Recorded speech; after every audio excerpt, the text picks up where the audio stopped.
தேவனே, என்னை ஆராய்ந்து என் இருதயத்தை அறிந்து கொள்ளும். என்னை சோதித்து என் சிந்தனைகளையும் அறிந்து கொள்ளும். வேதனை உண்டாக்கும் வழி என்னிடத்தில் உண்டோ என்று பார்த்து நித்திய வழியிலே என்னை நடத்தும் என்ற இஸ்ரவேலின் இன்பக் கவினின் வாக்கோடு கிறிஸ்து இயேசுவுக்குள் அன்பாய் கிடைக்கப்பட்ட அன்புக்குரிய சகோதரர் மற்றும் சகோதரிகளே, யாவருக்கும் முதலாவது சர்வ வல்லமையுள்ள பிதாவாகிய தேவனாலும் சர்வ சிருஷ்டிக்கு முந்தின பேருமாகிய நமது ஆண்டவர் இயேசு கிறிஸ்துவின் நாமத்தினாலும் கிருபையும் சமாதானமும் உண்டாவதாக என்கிற வாழ்த்துகளோடு தேவனுடைய மிகுந்த கிருபையினாலே மீண்டுமாக நம் அனைவரும் இந்த நாளிலே ஒன்று சேரவும் அவருடைய மகா பரிசுத்தமான தேனிலும் மதுரமான அவருடைய வார்த்தையை குறித்து தியானிக்கவும் தேவன் தாமே நமக்கு பாராட்டியிருக்கிற கிருபைகளுக்காக அவருக்கும் அவருடைய குமாரருக்கும் மகிமை செலுத்தி கொண்டு இக்கூடுகைக்கு தொடக்கமாகவும் கர்த்தர் நாமம் மகிமைப்படவும் யாவரும் சேர்ந்து பாடலை பாடுவோம்.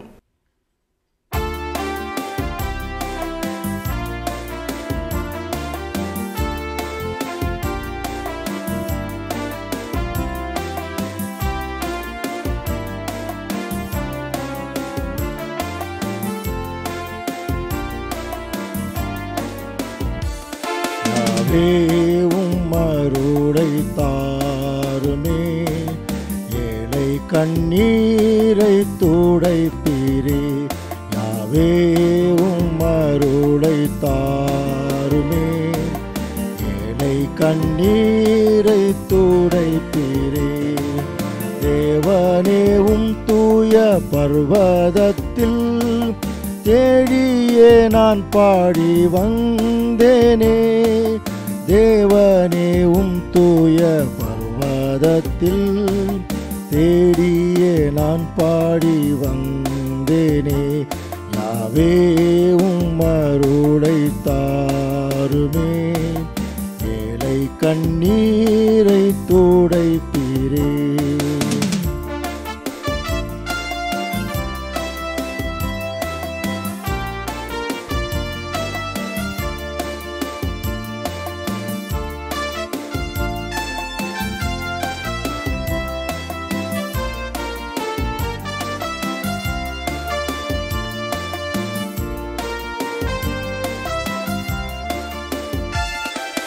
வானம் எனது கண்ணோக்கமே, வாழ்வு தருவாய் நித்தியமும். வானம் எனது கண்ணோக்கமே, வாழ்வு தருவாய் நித்தியமும். வானமும் பூமியும் படைத்தவர், வளமும் வாழ்வும் அளிப்பாரே. வானமும் பூமியும் படைத்தவர், வாழ்வமும் வாழ்வும் அளிப்பாரே. யாவே உம்மருளை தாருமே, ஏழை கண்ணீரை துடைப்பீரே.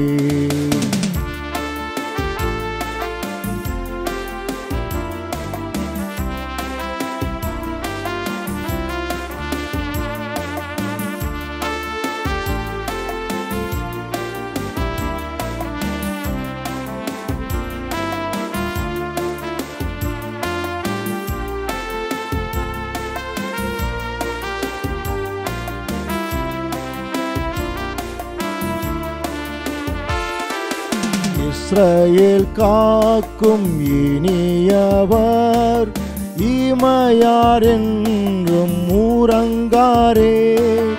இஸ்ரவேல் காக்கும் இனியவர், இமையார் என்றும் உறங்காரே. இந்நிழல் வலது பக்கத்திலே இறங்கி என்றும் காப்பாரே. இந்நிழல் வலது பக்கத்திலே இறங்கி என்றும் காப்பாரே.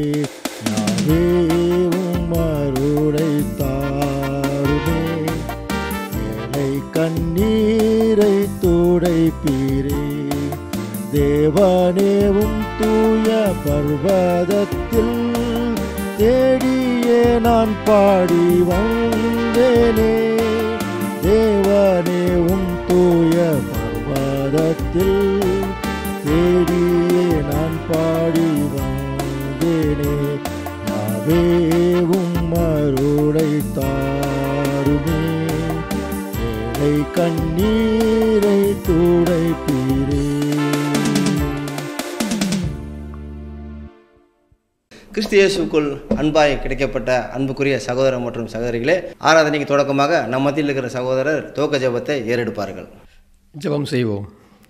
வானாதி வானங்களெல்லாம் படைத்து பூமியின் மனுமக்களாய் எங்களை நித்தமும் கண்ணோக்கி பார்த்து ஆசீர்வதித்து வழி நடத்துகிற பரலோகத்தின் ஒன்றான மெய்தேவனாய் எங்கள் நல்ல பிதாவே, இந்த ஆசீர்வாதமாய் கொடுத்ததான இந்த காலை நேரத்துக்காக நன்றியோடு கூட உம்மை துதிக்கிறோம். உங்கள் ஸ்தோத்திரங்களெல்லாம் ஏறெடுக்கும் தகப்பனே, இம்மட்டுமாய் எங்களுக்கு ஜீவன் சுகம் பலன் யாவையும் தந்து ஆசீர்வதித்து வருகிற இந்த வேலையிலும் கூட எங்களுடைய குறைகள், எங்களுடைய குற்றங்கள், எங்களுடைய மீறுதல்கள், எங்களுடைய அக்கிரமங்கள் யாவையும் மன்னித்து மீண்டுமாய் உம்முடைய சன்னிதானத்திலே கிறிஸ்துவனுடைய இரத்தத்தினாலே மீட்கப்பட்டு மீண்டுமாய் உம்முடைய சமூகத்திலே கூடிவர செய்த மாபெரும் தயவுக்காகவும் இரக்கங்களுக்காகவும் கூட நன்றிகளை ஏறெடுக்கிறோம் தகப்பனே. விசேஷ விதமாய் தகப்பனே, இந்த நாளை காலை வேளையிலே கூட உம்மை நோக்கி நாங்கள் பார்க்கவும் உம்மிடத்திலிருந்து வரக்கூடிய நல்ல ஒரு ஒத்தாசையின் வழியாக எங்களுடைய ஆவிக்குரிய வாழ்க்கைக்கு பிரயோஜனமுள்ள வார்த்தைகளை இந்த நாளிலே தந்து எங்களை போஷித்து வழிநடத்த வேண்டுமா கூட கேட்கிறோம் தகப்பனே. கேட்கிற நாங்கள் அதற்கு ஏற்று தகப்பனே தொடர்ந்து எங்களுடைய ஆவிக்குரிய வாழ்க்கையில் எங்களுடைய மரண பரியந்தமும் அதை நாங்கள் விசுவாசித்து அதை நம்பி விசேஷமாக தகப்பனே எங்களுடைய கிரியையில் அதை காணப்பட தேவரின் நீதாமே உதவி செய்து ஆசீர்வதித்து வழிநடத்த வேண்டுமா கூட கேட்கிறோம் தகப்பனே. இந்த கூட்டத்தினுடைய ஆரம்பம் முதல் முடிவு பரியந்தமும் உங்களுடைய பிரசனமும் வழிநடத்தலும் கூட இருந்து எங்களை ஆசீர்வதிக்க வேண்டுமாய் உங்களுடைய ஒரே பேரான குமாரனும் எங்களுடைய இரட்சகரும் எங்களுடைய மீட்பருமாய் இருக்கிற இயேசு கிறிஸ்துவின் விலையேறப்பெற்ற நாமத்தில் ஜெபிக்கிறோம். ஜெபம் கேட்டு வழி நடத்துங்க ஜீவன் தந்த நல்ல பிதாவே, ஆமென். அன்புக்குரிய சகோதர சகோதரிகளே, இந்த நாளுக்குரிய பரலோக மன்னாவை நம் அன்பு சகோதரர்கள் ஏறெடுப்பார்கள். இன்றைய நாளுக்குரிய பரலோக மன்னா நாள் ஜூன் 20. 1 யோவான் 2ஆம் அதிகாரம் வசனம் 15.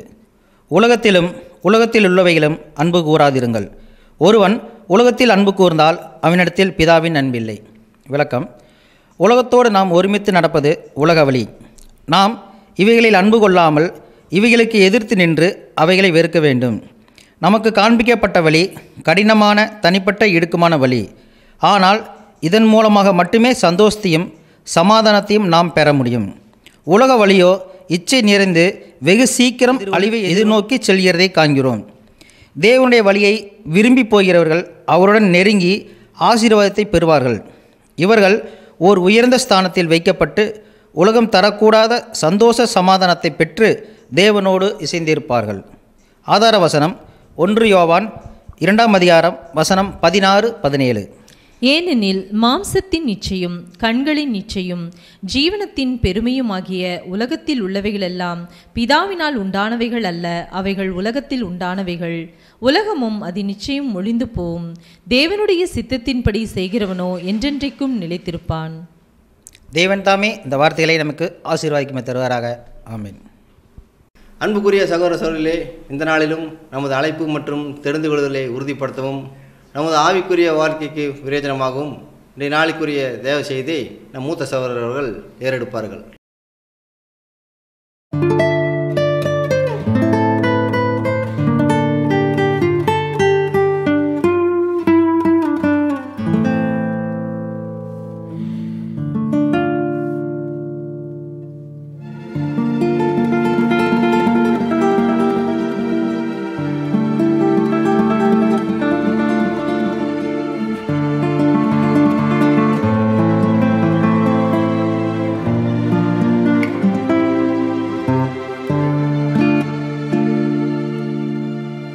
நம்முடைய பரமபிதாவாகிய தேவனாலும் ஆண்டவராய் இயேசு கிறிஸ்துவினாலும் கிருபையாய் கிடைக்கப்பட்ட அன்புக்குரிய சகோதர சகோதரிகளே, அனைவருக்கும் ஆண்டவர் இயேசு கிறிஸ்துவுடைய நாமத்தினாலே அன்பின் வாழ்த்துக்கள். நம்முடைய வாழ்நாளிலே தேவன் ஒரு நாளை கூட்டி கொடுத்து அதில் விசேஷமாக இந்த ஆராதனையில் நாம் கலந்து கொள்ளவும் தேவனுடைய தெய்வீக திருவசனங்களை நாம் தியானிக்கவும் நமக்கு தேவன் கொடுத்த ஒரு மகா பெரிய கிருபைகளுக்காக நம்முடைய பிதாவாகிய தேவனுக்கு நம்முடைய இரட்சகர் இயேசு கிறிஸ்துவின் மூலம் நாம் துதிகளையும் ஸ்தோத்திரங்களையும் நாம் எடுத்துக்கொள்வோம். அன்புக்குரிய சகோதர சகோதரிகளே, நம்முடைய ஆவிக்குரிய பிரயோஜனத்திற்காக இன்றைய தினத்திலே நாம் பார்க்கக்கூடிய பாடத்தினுடைய ஒரு தலைப்பு ஒரு வித்தியாசமான ஒரு தலைப்பு, அவர் லார்ட்ஸ் மார்க்கெட் பிளேஸ். தமிழில் மொழிபெயர்த்தா கொஞ்சம் ஜனரஞ்சகமாக இருக்கும், தேவனுடைய அங்காடி. ஸோ தேவனுடைய கடை அப்படின்னா கொஞ்சம் ஒரு மாதிரி இருக்கும் இல்லையா, அதனால் தேவனுடைய அங்காடி அப்படிங்கிற ஒரு தலைப்பு. இந்த ஒரு பாடம் நம்முடைய மூத்த சகோதரர்கள் ஒருத்தர் எழுதின ஒரு சப்ஜெக்ட். அந்த சப்ஜெக்டினுடைய ஒரு கன்சாலிடேஷன், ஒருங்கிணைப்பு தான் இப்போ நம்ம வந்து பார்க்க போகிறோம். இது வந்து ஒரு பெரிய தீர்க்க தரிசனமான பாடமாக இருக்காது. அதே சமயத்தில் நம்முடைய ஆவிக்குரிய வளர்ச்சிக்கு தேவையான சத்தியத்தில் இருக்கிற கருத்துக்கள் அடங்கிய ஒரு தொகுப்பு நம்ம அப்படி எடுத்துக்கலாம். சரியா? ஸோ ஆனால் நிறைய காரியங்கள் நம்ம சிந்திக்க வேண்டிய விஷயம் இருக்குது இந்த பாடத்தில். தேவனுடைய அங்காடினா அவருடைய கடை. இப்போ அந்த கடை அப்படின்னாலே அப்போ அங்கே பொருள் வாங்கணும் இல்லையா? யார் தான் வாங்கணும்? நம்ம தான் வாங்கணும். அப்போ என்ன வாங்கிறது இல்லையா? அவர்கிட்ட என்ன வாங்கிறது அப்படிங்கிற ஒரு கேள்வி வரும்போது இந்த சத்தியத்தை எழுதின மூத்த சகோதரர் சில உதாரணங்கள் கொடுக்குறார். ஒன்று, இப்போ நம்ம ஒரு வீடு வாங்குறோன்னு வச்சுக்கோங்க, வீடு கட்டுறோம். இப்போ அந்த வீடு கட்டுறதுக்கு தேவையான பொருள் எல்லாம் வாங்கணும் இல்லையா? அப்போ அந்த பொருள் வாங்கினா தான் அந்த வீடு, அதுக்குரிய சில செலவுகள் பண்ணணும். அந்த செலவுகள் பண்ணினா தான் நமக்கு அந்த பொருள் கிடைக்கும். அப்போ அந்த பொருள் கிடைக்க அது ஒன்றுக்கு மேலே ஒன்று வச்சு நம்ம கட்டுவோம். இதுதான் நம்ம நார்மலாக செய்யக்கூடிய விஷயம். அப்போது அதுக்கு தேவையான பொருள் வாங்க போகும்போது இப்போ நம்ம ஒன்று கொடுத்தா தான் ஒன்று வாங்க முடியும் இல்லையா? ஒரு பணம் கொடுக்கணும். பணம் கொடுத்தா தான் பொருள் நமக்கு வாங்க முடியும். ஸோ அதை நல்லா புரிஞ்சுக்கலாம். அப்படின்னா அப்போ எதை வந்து நம்ம கொடுத்து வாங்கிறதுக்கான, இப்போ உதாரணத்துக்கு ஒரு வீடு கட்டுறதுக்கு என்னென்ன பொருள் நம்ம வாங்கலாம் அப்படின்னா அதுக்கு நமக்கு சிமெண்ட்டு, செங்கல் எல்லாம் வாங்கலாம். அது தேவையான பொருள். அது எதுக்கு? நம்ம நிரந்தரமாக குடியிருக்கிறதுக்கு. அப்போது நம்முடைய குடியிருப்போ பரலோகத்தில் இருக்கிறது, படிச்சிருக்கோம் இல்லையா? அப்போ அங்கே போய் குடியிருக்கிறதுக்கு நாம் பொருள் வாங்கி கட்டணும். அப்போ அது என்ன வாங்கிறது அப்படிங்கிறது ஒரு விஷயம் இருக்கு இல்லையா? இதில் என்ன ஒரு விஷயம், இங்கே பொருள் ஒருத்தர்கிட்ட வாங்குவோம், இன்னொரு பக்கம் வீடு கட்டுவோம். அது வாங்குறவருக்கு அதுக்கு சம்மந்தம் இருக்காது. ஆனால் இங்கே அப்படி இல்லை. யாருக்கிட்ட பொருள் வாங்குகிறோமோ அவர் வீட்டில் தான் போய் நம்ம வந்து கட்ட போகிறோம். அது ரொம்ப முக்கியமான விஷயம் இல்லையா? அப்படின்னா இதுக்கு என்ன வழி? நம்ம ஏற்கனவே படிச்சுக்கிறோம், இடுக்கமான வாசல் வழியாய் உட்பிரவேசியுங்கள் இல்லையா? படிச்சிருக்கோமா இல்லையா? ஜீவனுக்கு போகிற வாசல் வழி இடுக்கமும் நெருக்கமாக இருக்குது, அதை கண்டுபிடிக்கிறவங்களே சிலருங்கிறார். அப்போது இடுக்கமான வாசலுங்கிறதுக்கு விளக்கம் நமக்கு தெரியும். இந்த வாசலுக்குள்ளே போனால் தான் அது எது வரைக்கும் நம்மளை வழி நடத்துது? பரலோகத்து வரைக்கும் வழி நடத்துது. பரலோகத்தில் தான் நம்முடைய வீடு இருக்குது. அப்போ அந்த வீட்டுக்கு போகிறதுக்கு முன்னாடியே இங்கே நம்ம போகிற வழியிலே நமக்கு என்ன இருக்குன்னா நிறைய இடுக்கம், நெருக்கம், ட்ரபிள், ஸ்ட்ரகிள் ரெண்டுமே இருக்குது.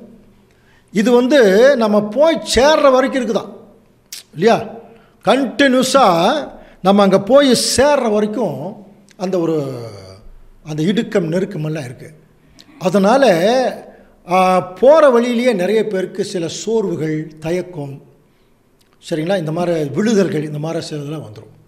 அப்படி வரும்போது தேவனுடைய பிள்ளைகள் எப்படி இருக்க வேணும் அதனால் புரிஞ்சுக்கலாம். ஒரு வேளை இப்போ நம்ம அந்த போயிட்டுருக்குறோம், ஒரு மேட்டு நிலம், ஒரு முள் புதர், இந்த மாதிரிலாம் இருக்குதுன்னு வச்சுங்களேன். இதையெல்லாம் தாண்டி யார் போய் நிற்க முடியும் அப்படின்னா ஒரு நல்ல திடகாத்திரமான மனுஷன் எல்லாத்தையும் தாண்டி போயிடுவார். ஏன்? அவர்கிட்ட ஒரு ஸ்ட்ரென்த் இருக்குது. அந்த ஸ்ட்ரென்த் இருக்கிறதுனால அவர் கரெக்டாக போய் அந்த சேர்ந்துறார் இல்லையா? அப்போ அந்த மாதிரி ஆவிக்குரிய ஒரு வாழ்க்கையில் நம்ம நடக்கக்கூடிய, பரலோகத்தை நோக்கி நடக்கக்கூடிய ஒரு பிரயாணம். அப்போ இதில் நமக்கு ஒரு ஸ்ட்ரென்த் வேணும் இல்லையா? அந்த ஸ்ட்ரென்த் இல்லைன்னா ஒன்றுமே பண்ண முடியாது. ஸோ இதையை புரிஞ்சுக்கிறதுக்காகத்தான் ஆண்டவர் இயேசு கிறிஸ்து ஒரு உவமை சொல்லியிருக்கார். இந்த உவமையை கொஞ்சம் கவனிச்சுன்னா, அது நம்ம ஏற்கனவே உவமை சப்ஜெக்டில் கூட பார்த்துருக்கோம், பட் இருந்தால் கொஞ்சம் ஞாபகம் வச்சுக்கலாம். மத்தேயு 7ஆம் அதிகாரம் 24ஆம் வசனம். ஆகையால் நான் சொல்லிய இந்த வார்த்தைகளை கேட்டு இவைகளின்படி செய்கிறவன் எவனோ அவனை கன்மலின் மேல் தன் வீட்டை கட்டின புத்தியுள்ள மனுஷனுக்கு ஒப்பிடுவேன். இந்த வசனத்தை ரெண்டா பிரிக்கலாம். நான் சொல்லுகிற இந்த வார்த்தைகளை கேட்டு, அப்புறம் கேட்கறது மட்டுமா? இவைகளின்படி செய்கிறவன் எவனோ இல்லையா? அப்படி செய்கிறவன் கண்மலையில் தன் வீட்டை கட்டுகிற புத்தியுள்ள மனுஷன். அப்போ நல்லாவே புரிஞ்சுக்கலாம். ஒரு புத்தியுள்ளவன் அவன் எதில் தான் கட்டுவானா? கண்மலையில் தான் வீட்டை கட்டுவான். அடுத்தது, பெருமழை சொரிந்து பெரும் வெள்ளம் வந்து காற்று அடித்து, பாருங்கள், பெருமழை வருது, பெரு வெள்ளம் வருது, காற்று அடித்து அந்த வீட்டின் மேலே மோதியும் அது விழலை. ஏனென்றால் அது கண்மலையின் மேல் அஸ்திபாரம் போடப்பட்டிருக்கிறது. கண்மலையிலே கட்டப்பட்டிருக்கிறது மாத்திரமல்ல, கண்மலையில் என்ன போடப்பட்டிருக்கிறதா? அஸ்திபாரம் போடப்பட்டிருக்கிறது. பாருங்கள், இந்த பில்டிங்கை கொஞ்சம் பாருங்கள். கல்லிலேயே அஸ்திபாரம் போட்டிருக்காங்க. எத்தனை மழை, எவ்வளோ பெரிய வெள்ளம் இல்லையா, அந்த வீட்டு மேலே மோதுனா கூட ஒன்றுமே ஆகாது. அடுத்தது 26 வசனம். நான் சொல்லிய இந்த வார்த்தைகளை கேட்டு இவைகளின்படி செய்யாதிருக்கிறவன் எவனோ அவன் தன் வீட்டை மணலின் மேல் கட்டின புத்தி இல்லாத மனுஷனுக்கு ஒப்பிடுவான். பாருங்க, மணலின் மேல் கட்டின புத்தி இல்லாத மனுஷனுக்கு ஒப்பாயிருக்கிறான். அதே விஷயத்தை சொல்றார். பெருமழை சொரிந்து பெரும் வெள்ளம் வந்து காற்று அடித்து அதன் மேல் மோதினது போது அது என்ன ஆயிடுச்சுன்னா எல்லாமே விழுந்துருச்சு. இது சாதாரண உதாரணம் அல்ல. ஆனால் இது சாதாரண உதாரணமாக நம்ம நினச்சிக்கவும் கூடாது.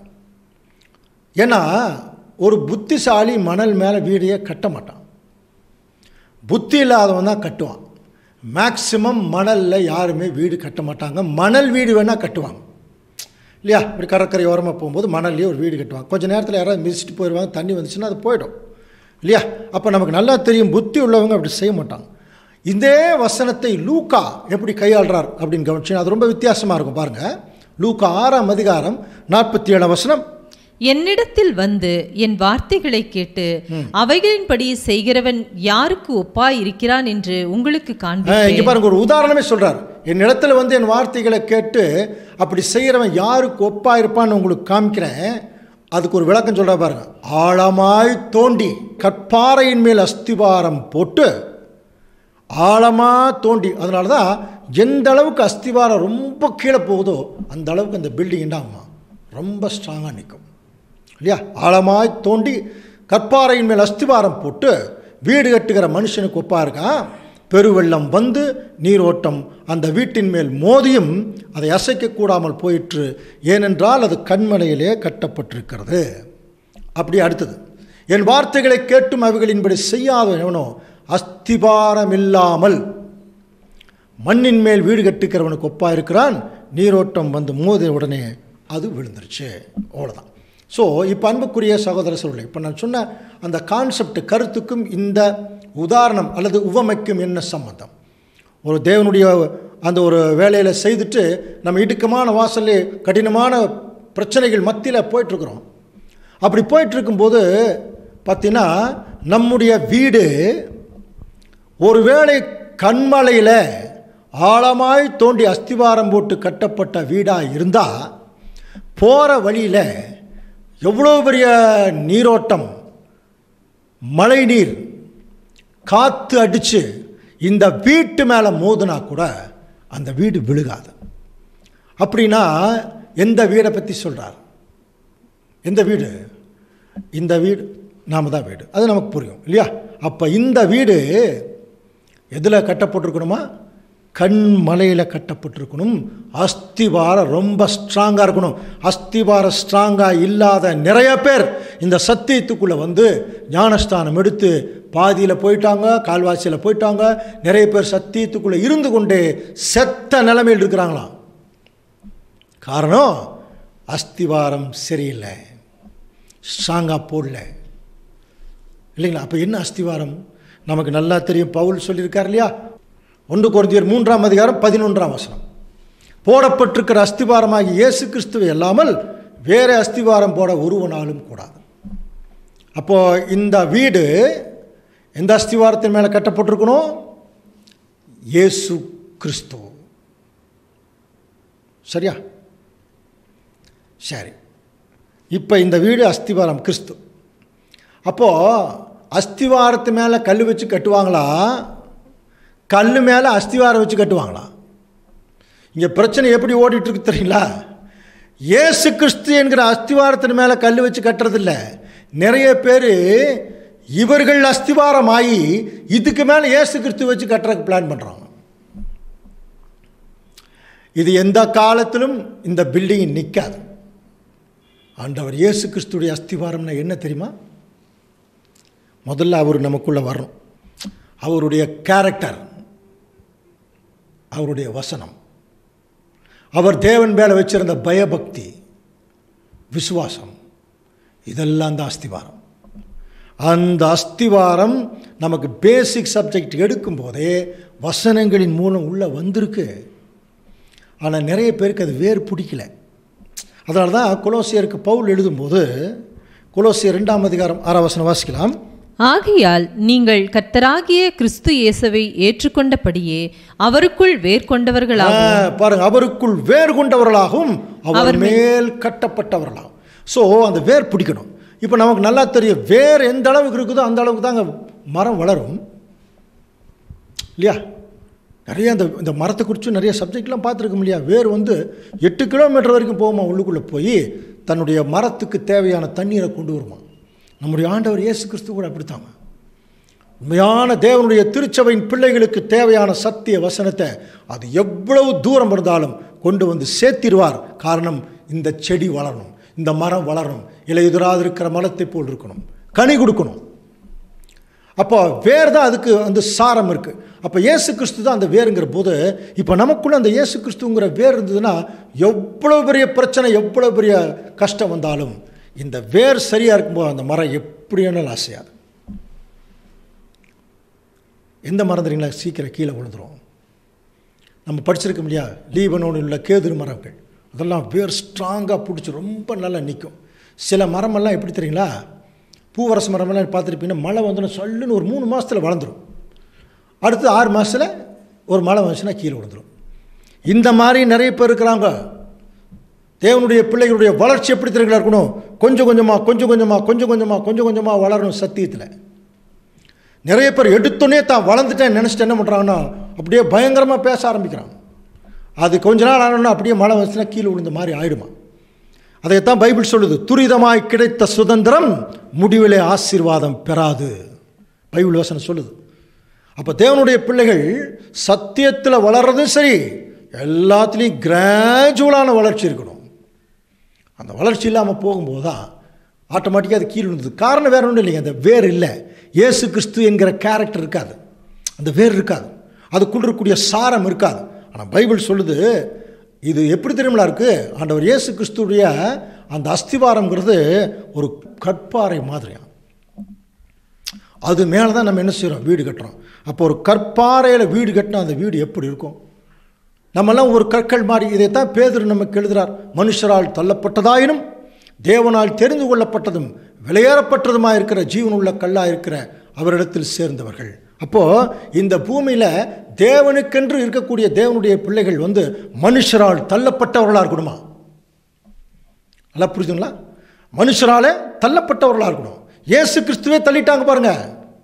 அவர் எப்படியெல்லாம் தவறாக பேசினாங்க. மதுபான பிரியன் சொன்னாங்களா இல்லையா? இயேசு கிறிஸ்துவை குற்றப்படுத்துவதற்கு எவ்வளோ முயற்சிகள் எல்லாம் பண்ணாங்க. ஆனால் அவர் பிதாவாகிய தேவனுடைய வேரில் இருந்தார். நித்திய கண்மலை படிச்சுக்கிறோம் இல்லையா, கர்த்தராகிய யெகோவா நித்திய கண்மலை. அந்த நித்திய கண்மலைங்கிற அஸ்திவாரத்தின் மேலே இயேசு கிறிஸ்து இருந்தார்.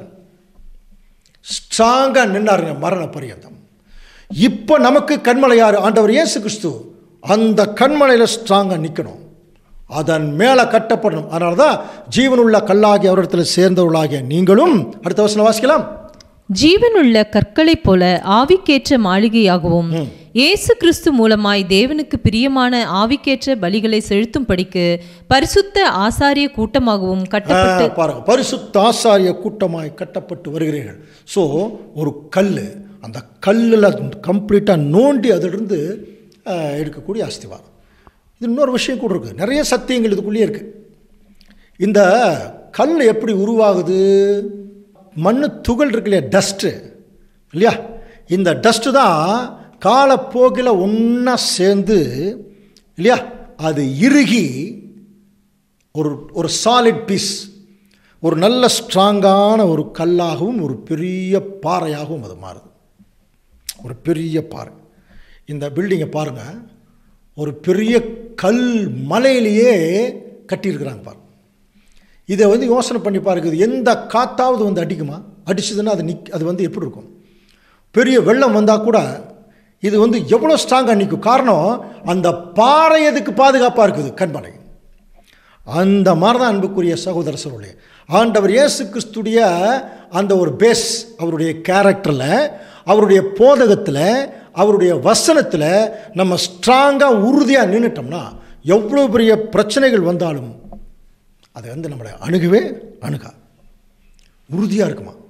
காரணம் என்ன? அந்த கல் வந்து அவ்வளோ உறுதியாக இருக்குது, சின்ன சின்ன டஸ்ட்டு சேர்ந்தது. அப்படின்னா இந்த சின்ன சின்ன டஸ்ட்டு சேர்ந்தான கல், அந்த சின்ன சின்ன டஸ்ட்டு சேர்ந்து உறுதியாக நிற்குதா? அந்த மாதிரி எது தெரியுமா உறுதியாக நிற்குதா? வாசிக்கலாம் பாருங்கள். 1 Corinthians 2:5. என் பேச்சும் என் பிரசங்கமும் மனுஷன் ஞானத்திற்குரிய நய வசனம் உள்ளதா இராமல் ஆவியினாலும் பலத்தினாலும் உறுதிப்பட்டதா. பவுல் சொல்றார், என் பேச்சும் என் பிரசங்கம், அதெல்லாம் வசனம், ஆண்டவர் இயேசு கிறிஸ்து மூலமாய் கிடைத்த வசனம். அது எப்படி இருக்குதா? ஆவியினாலும் பலத்தினாலும் உறுதியாக நிற்குதான். புரியுதுங்களா? உறுதியாக நிற்குது. அடுத்த வசனம் பாருங்க, எபிரேயர் 2:2. ஏனெனில் தேவ தூதர் மூலமாய் சொல்லப்பட்ட வசனத்திற்கு விரோதமான எந்த செய்கைக்கும் கீழ்ப்படியாமைக்கும் நீதியான தண்டனை வரத்தக்கதாக அவர்களுடைய வசனம் உறுதிப்படுத்தப்பட்டிருக்க. பாருங்க, வசனம் உறுதிப்படுத்தப்பட்டிருக்க அப்படின்னா புரியுதுங்களா? இப்போ ஆக்சுவலாக என்ன நடந்திருக்கு தெரியுங்களா? 31,000 துகள்கள் ஒன்றா சேர்ந்து ஒரு பெரிய பாறையாக உறுதியாக நிற்குது. புரியுதுங்களா? 31,000 வசனங்கள் பைபிள் இருக்குது, சின்ன சின்ன துகள்கள் மாதிரி, அது ஒன்றா சேர்ந்து பெரிய பாறையாக நிற்குது. இப்போ இந்த பாறையில் ஒருத்தர் அஸ்திவாரம் போட்டால் எப்படி இருக்கும்? எவ்வளோ பெரிய காற்றடித்தாலும் சரி, எவ்வளோ பெரிய பிரச்சனை வந்தாலும் ஸ்ட்ராங்காக நிற்கும் இல்லையா? காரணம், சில நேரத்தில் அந்த பாறையில் உறுதியாக நிற்கிற போதே எங்காவது தூரத்துலேருந்து அந்த காற்று அடிக்கும் போது நம்ம இங்கே உட்காந்து சொல்லிடலாம், அது ஒன்றும் ஆகாதுங்க. அது எவ்வளோ காற்று வந்தாலும் ஒன்றும் ஆகாது. ஏன்? அது பாறையில் நிற்குது. அந்த விசுவாசம் இருக்குது பாருங்கள். விசுவாசம் கேள்வியினாலே வரும், கேள்வி தேவ வசனத்தினாலே வரும். அந்த ஒரு மன உறுதி எப்போ தெரியுமா தேவனுடைய பிள்ளைகளுக்கு வரும்னா, நாம் ஒருவேளை அந்த பாறையில் நம்முடைய விசுவாசம் கட்டப்பட்டிருந்தால், இயேசு கிறிஸ்து என்கிற கண்மலையில் நம்முடைய வீடு கட்டப்பட்டிருந்தா கட்டாயமாக அது உறுதியாக நிற்கும். ஆனால் மணல், அதுவும் டஸ்ட்டு தான், அதுவும் டஸ்ட்டு தான் பாருங்கள். ஆனால் நீ என்ன தண்ணி ஊற்றி எவ்வளோ சிமெண்ட் போட்டாலும் அது நிற்குமானா நிற்காது இல்லையா? அது நமக்கு தெரியும். அப்போ இந்த மணல் மாதிரி இருக்கிறதாங்க உலக பிரகாரமான விஷயங்கள். அதில் தான் கட்டுறதுக்கு நிறைய பேர் ட்ரை பண்ணுறாங்க. அப்புறம் கடைசியில் என்ன ஆகிடுது? அது விழுந்து போயிடுது. இதையெல்லாம் வச்சுட்டு தான் சொன்னார், அப்போது இந்த பூமியில் நீங்கள் கட்டுறது எதுவுமே நிலைக்காது. அதனால் இந்த பூமியில் உங்கள் பொக்கிஷத்தை சேர்த்து வைக்காதீங்க. வசனம் வாசிக்கலாம் பாருங்கள், மத்தேயு 6:19. பூமியிலே உங்களுக்கு பொக்கிஷங்களை சேர்த்து வைக்க வேண்டாம், இங்கே பூச்சியும் துருவும் அவைகளை கெடுக்கும், இங்கே திருடரும் கண்ணமிட்டு திருடுவார். இங்கே வந்து இப்போ இந்த வசனம் வந்து இது ஒரு உவமை மாதிரி தான் பாருங்க. பூமியில் உங்கள் பொக்கிஷங்களை சேர்த்து வைக்காதீங்க, இங்கே பூச்சியும் துருவும் அவைகளை கெடுக்கும், இங்கே திருடரும் கண்ணமிட்டு திருடுவாங்க. எத்தனை முறை படிச்சிருக்கோம்? அப்புறம் அதுக்கு பதிலாக பரலோகத்தில் உங்களுக்கு பொக்கிஷங்களை சேர்த்து வைங்க, அங்கே பூச்சியாவது துருவாவது கெடுக்கிறதும் இல்லை, அங்கே திருடர் கண்ணமிட்டு திருடுகிறதும் இல்லை. இப்போ ஒரு சின்ன உதாரணம் எடுக்கலாமா? இப்போ பூமியில் ஒரு பொக்கிஷத்தை சேர்த்து வைக்கலாம். இது வந்து இந்த பூச்சி வந்து அரிச்சிருமா, திருடை வந்து திருடிக்குவாங்களான்னு பார்க்கும்போது உதாரணத்துக்கு பாருங்கள், என்ன பண்ணலாம்? இப்போ வந்து நம்ம வீட்டுக்குள்ளே அரிசி பருப்பு, அப்புறம் மற்றதெல்லாம் பச்சை பயிர் என்னமோ வைக்கலாம். இது வந்து எல்லாம் வச்சுக்கிட்டு ஒரு 6 மாதம் நம்ம வெளியூர் போயிட்டு வரேன்னு வச்சுங்களேன், அல்லது 1 வருஷம் இல்லை 2 வருஷம் எங்கேயோ வெளியூர் போயிட்டு வரும்போது ஆட்டோமேட்டிக்காக என்ன ஆயிரும்னா, அது வந்து ஏதோ ஒரு மூட்டையிலேயே எங்கேயோ வச்சுருந்தோம்னா ஆட்டோமேட்டிக்காக பூச்சி பிடிச்சிரும். அதே ஒரு தங்கம் வெள்ளி கொண்டு போய் பைரோவில் வச்சுருந்தோம்னா 6 மாதம் திருடன் பார்ப்பான், இங்கே ஒருத்தருமே இல்லைன்னு நினச்சிக்கிட்டு திருடிட்டு போயிடுவான். இவ்வளோதான். ஸோ இந்த மாதிரி பொருட்களை இங்கே சேர்த்தாதீங்க, பரலோகத்தில் உங்களை பொக்கிஷத்தை சேர்த்து வைங்க, அங்கே பூச்சி அணுகிறதும் இல்லை, திருடுகிறதும் இல்லை. இப்போ நம்ம என்ன கண்டுபிடிக்கணும்னா, பரலோகத்தில் கொண்டு போய் சேர்த்து வச்சா அங்கே பூச்சி அணுகாத திருடாத பொருள் ஏதாவது அப்படி இருக்கா அப்படின்னு சொல்லி கவனிக்கும்போது அந்த பொருளை நீங்கள் பரலோகத்தில் சேர்த்து வைங்க. பரலோகத்தில் சேர்த்து வைங்கன்னு சொல்கிறது நல்லா புரிஞ்சுக்கலாம்.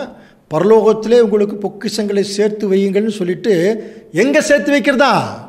பரலோகத்தில் கொண்டு போய் வைக்கணும், அதுக்கு நீங்கள் ஏன் சேர்த்து வைங்கிறார். நிறைய பேர் பரலோகத்தில் என்ன அங்கே கொண்டு போய் வைக்கிறதுங்கிறது இப்போவே இல்லை, நம்ம போகும்போது தான் நாங்கள் போய் எங்கே வைக்க முடியும். அப்போது பரலோகத்திலே நாம் கொண்டு போய் வைக்க வேண்டிய பொருளை நீங்கள் இங்கேயே சேர்த்து வைங்க, இங்கே சேர்த்து வைங்க. இங்கே சேர்த்துற பொருள் வந்து திருடாத பொருளாக சேர்த்துங்க. பூச்சி அரிக்காத பொருளாக சேர்த்துங்க. ஏன் அப்படின்னா இங்கெல்லாம் என்ன நடக்கும்னு சொல்கிறார் பாருங்க. யோபு 27ஆம் அதிகாரம் 8ஆம் வசனத்தில், மாயக்காரன் பொருளை தேடி வைத்திருந்தாலும் தேவன் அவன் ஆத்மாவை எடுத்துக்கொள்ளும் போது அவனுடைய நம்பிக்கை என்ன இல்லையா? ஆபத்து அவன் மேல் வரும்போது தேவன் அவன் கூப்பிடுதலை கேட்பாரோ? அடுத்தது யோபு 27:16 வாசிக்கலாம்.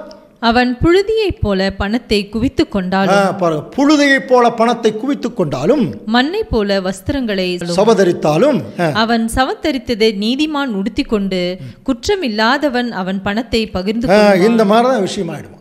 அதனால இந்த பூமியில நீ எதுவுமே சேர்த்து வைக்காதீங்க.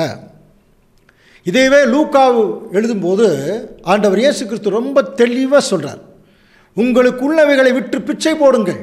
லூக்கா 12:33.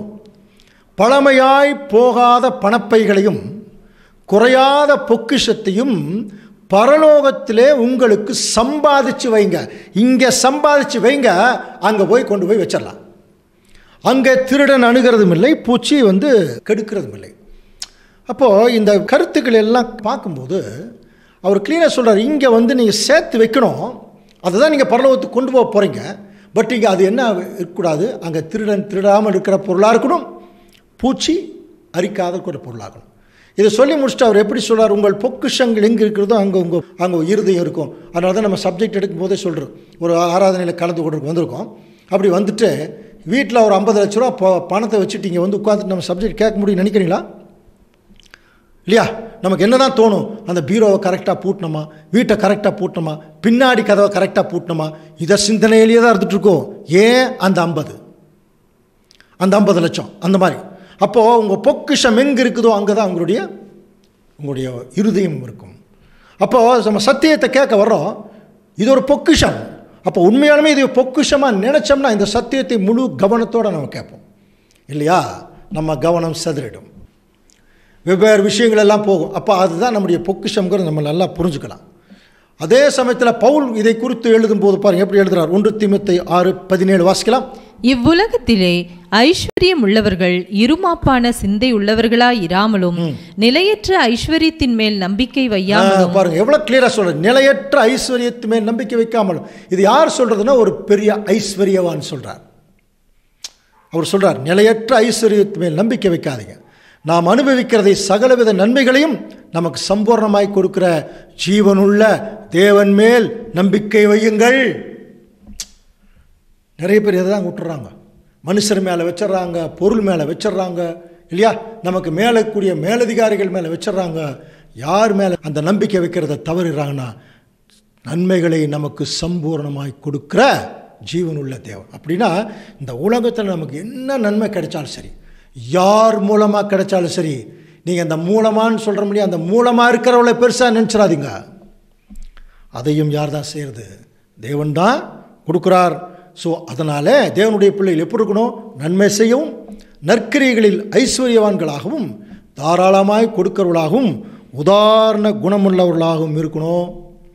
அதே சமயத்தில் நித்திய ஜீவனை பற்றி கொள்ளும்படி வருங்காலத்துக்கு தங்களுடைய நல்ல ஆதாரத்தை பொக்கிஷமாக வைக்கவும். இது எதை சொல்கிறாருன்னா, வருங்காலம்ங்கிறது நிறைய பேர் சொல்கிறாங்க இல்லையா, ஃப்யூச்சருக்கு நம்ம நிறைய சேர்த்து வைக்கணும். சேர்த்து வச்சவங்களே இன்றைக்கி செத்து போயிட்டாங்க நிறைய பேர். யோசனை பண்ணி பாருங்கள், பெரிய பெரிய பணக்காரர்கள் இல்லையா, ஃப்யூச்சரை நினச்சி எப்படியெல்லாம் வாழணும் பிளான் பண்ணாங்க. ஆனால் நமக்கு ஃப்யூச்சரை தெரியுமா? பரலோக ராஜ்யம். அந்த பரலோக ராஜ்யத்துக்கு ஆதாரம் என்னவோ, அங்கே போய் நம்ம என்ன சேர்த்து வச்சிருக்கணுமோ அதையத்தான் இப்போ இங்கே பொக்கிஷமாக சேர்த்து வைக்கணும். ஒருவேளை இங்கே சேர்த்திட்டோம்னா திருடன் திருடவும் கொல்லவும் அழிக்கவும் வருகிறான் என்று வேறொன்றுக்கும் வரான். தேவன் கிளியராக சொல்கிறார், திருடன் அழிச்சிட்டு போயிடுவான், நானும் அவைகளுக்கு ஜீவன் உண்டாயிருக்கவும் அது பரிபூரணப்படவும் வந்தேன். இதை குறித்து யோபு சொல்கிறார். இந்த பூமியில் நம்ம வாழ்கிற வாழ்க்கை இருக்கு பாருங்க, அது எப்படி இருக்கா வாசிக்கலாம். யோபு 7:5 என் மாம்சம் பூச்சிகளினாலும் அடைப்பற்றின புழுதியினாலும் மூடப்பட்டிருக்கிறது, என் தோல் வெடித்து அருவருப்பாயிற்று. என்ன சொல்றார்? என் மாம்சம் பூச்சிகளினாலும் அடைப்பட்டிருக்கிற புழுதியினாலும் மூடப்ப, என்னுடைய மாம்சமே பூச்சியினால தான் மூடி இருக்குங்கிற. அப்படின்னா நம்முடைய மாம்சத்தை கூட இங்கே சேர்த்து வைக்க முடியாது. அது கூட என்ன ஆகிடும்? அது அழிஞ்சிடும். நம்ம பரலோக ராஜ்யத்திற்கு செல்லுகிறவர்களாக இருந்தால், பரலோகத்துக்கு செல்லுகிறவர்களாக இருந்தால், இந்த மாம்சம் செத்து இல்லையா ஆவிக்குரிய சரீரத்தில் தான் நம்ம போக போகிறோங்கிறது நல்லா தெரியும். அப்போது இந்த மாம்சத்தை கூட சேர்த்து வைக்க முடியாதுங்க. நிறைய பேர் இந்த மாம்சத்தை பாதுகாக்கிறதுக்கு எவ்வளோ கஷ்டப்படுறாங்க. உயிரை கொடுத்து உயிரை காப்பாற்றுறதுக்கு ட்ரை பண்ணுறாங்க இல்லையா? இன்றைக்கி உலகத்தில் ஜனங்களை தானே செய்கிறாங்க. ஆனால் உண்மையான தேவனுடைய பிள்ளைகள் அப்படி இல்லைங்க. நம்முடைய மாம்ச வாழ்க்கையும் தேவனுடைய கையில், ஆவிக்குரிய விஷயமும் தேவனுடைய கையில். ஆனால் தேவன் கையில் இருக்கிற இந்த மாம்ச வாழ்க்கையை நம்ம தேவனுக்கென்று ஒப்பு கொடுக்கணும். அப்படி ஒப்பு கொடுக்கறதுனுடைய ஒரு பரிமாணம் தான் அங்கே சொல்கிறார். இந்த பூலோகத்தில் எதையும் சேர்த்திடாதீங்க, உங்கள் மாம்சத்தை கூட சேர்த்து வைக்காதீங்க இல்லையா? நீங்கள் இருக்க போகிறது பரலோக ராஜ்யத்தில். அப்போது இந்த பரலோக ராஜ்யத்துக்குரிய இந்த ஓமையில் 2 ஓமை நமக்கு உதாரணம் எடுத்தோம்னா, அதில் நம்முடைய ஆண்டவர் இயேசு கிறிஸ்து அவர் எப்படி அந்த ஒரு பொக்கிஷத்தை சம்பாரிச்சார். வாசிக்கலாம். மத்தேயு 13ஆம் அதிகாரம் 44 வசனம். அன்றியும் பரலோக ராஜ்யம் நிலத்தில் புதைத்திருக்கிற பொக்கிஷத்துக்கு ஒப்பாயிருக்கிறது. அதை ஒரு மனுஷன் கண்டு மறைத்து அதை பற்றிய சந்தோஷத்தினாலே போய் தனக்குண்டான எல்லாவற்றையும் விற்று. ரொம்ப நல்லா கவனிக்கலாம். அந்த பரலோக ராஜ்யம் நிலத்தில் புதைந்திருக்கிற பொக்கிஷம், இது நம்ம அந்த உவமையில் பார்த்துருக்கோம். அந்த பொக்கிஷத்தை வாங்கிறதுக்கு அவர் எவ்வளோ பெரிய ரிஸ்க் எடுத்திருக்காருன்னா, தனக்கு உண்டான எல்லாவற்றையும் விற்று. ரொம்ப முக்கியமான விஷயம். எல்லாத்தையும் விற்று தான் அந்த பொக்கிஷத்தை வாங்கியிருக்காரு, தனக்கு உண்டான எல்லாவற்றையும். அதே சமயத்தில் பரலோக ராஜ்யம் நல்ல முத்துக்களை தேடக்கூடிய வியாபாரி குப்பாருக்கு அவர் விலையுயர்ந்த முத்தை கண்டு படிச்சிருக்க இல்லையா, தனக்குண்டான எல்லாவற்றையும் கொடுத்து தான் என்ன பண்ணியிருக்காருன்னா அந்த முத்து வாங்கினார். அப்போ இயேசு கிறிஸ்து தான் அந்த முத்து வியாபாரி, அந்த பொக்கிஷத்தை கண்டுபிடிச்சவர். படிச்சிருக்கோம் இல்லையா? அதை வாங்கறதுக்கு என்ன பண்ணியிருக்காருன்னா தன்னையே கொடுத்துருக்கார். அப்படின்னா பரலோக ராஜ்யத்தை சுதந்திரிக்கூடிய தேவனுடைய பிள்ளைகள் இப்போவும் அதே அழைப்பு, அதே நடைமுறை, அதே கைடன்ஸ் தான் இப்போ நம்மைவே கொடுக்கணும். அப்போ இயேசு கிறிஸ்துவை வாங்கிறதுக்கு பாருங்க, இப்போ நம்ம வாங்குகிற பொக்கிஷமே என்ன தெரியுமா? இயேசு கிறிஸ்துவை நமக்குள்ளே வாங்கிடணும். கண்மலையில் கட்டப்பட்ட வீடு, அதுக்காகத்தான் அந்த உதாரணம் சொன்னார். கிறிஸ்துவை நமக்குள்ளே வாங்கணும். அப்போ கிறிஸ்துவை வாங்கிறதுக்கு எதை விற்கணும்? அது வேணுமில்ல. இயேசு கிறிஸ்துவை வாங்கணும்னு எதை விற்கணும்னு சொல்லுங்கள். ஒன்றை வாங்கி ஒன்றை விற்கணும், அவ்வளோதான். ஒன்றை கொடுத்தா தான் ஒரு பொருள் கிடைக்கும். அப்போ இயேசு கிறிஸ்துவ இப்போ வாங்கணும்னா எதை விற்கணும்? எதை விற்கணும்? நம்மை விற்கணும். நம்மையவே ஜீவபலியாக அங்கே கொடுக்கணும். ஸோ இந்த ப்ராசஸில் ஓடிட்டு இருக்கும்போது அப்போஸ்தலனாகிய பவுல் சொல்கிறார், நான் முழுவதும் அடைந்தாயிற்று, அல்லது முற்றிலும் தேறினவனானேன், முற்றிலும் கிறிஸ்துவ மாறிட்டேன் அப்படின்னா என்னல பவுலே எழுதுகிறார் பாரு. ஆனால் இன்றைக்கி நம்ம என்ன பண்ணுறோமோ, நம்மளை கிறிஸ்துவா நினச்சிக்கிட்டு மற்றவங்களை எல்லாம் பாவிகளை நினச்சிடறோம். இன்னும் சில பேர் பார்த்தீங்கன்னா மற்றவர்கள் கிறிஸ்துவாக இருக்கணும், தாங்க கிறிஸ்துவாக மாறணும்னு நினைக்கிறதில்ல. நம்ம ஏதாவது திட்டிட்டு அவங்க பொறுத்து போய்க்கணும், நம்ம ஏதாவது பண்ணிவிட்டு அவங்க மன்னிச்சிடணும். மற்றவங்க கிறிஸ்துவாக மாறணும் தான் இப்போ நம்ம நினைக்கிறோமா, நம்ம கிறிஸ்துவாக மாறணும்னு நினைக்கிறதில்ல. ஆனால் இங்கே என்ன சொல்கிறாருன்னா, நான் அடைந்தாயிற்று, நான் முற்றிலும் கிறிஸ்துவாக மாறிட்டேன்னு நான் இன்னும் நினைக்கல. ஆனால் இயேசு கிறிஸ்துவினால் நான் எதற்காக பிடிக்கப்பட்டேனோ, எதற்காக பவுல் எழுதினார் இல்லையா, கிறிஸ்து உங்களில் உருவாகும் அளவும் நான் கர்ப்ப வேதனைப்படுறேன். அந்த கர்ப்ப வேதனை கிறிஸ்துவுக்கு பார்த்தீங்கன்னா பவுல் எப்படி கொடுக்குறார் பாரு. அப்போ பவுலே ஒரு கர்ப்ப வேதனையில் இருக்கிறார்.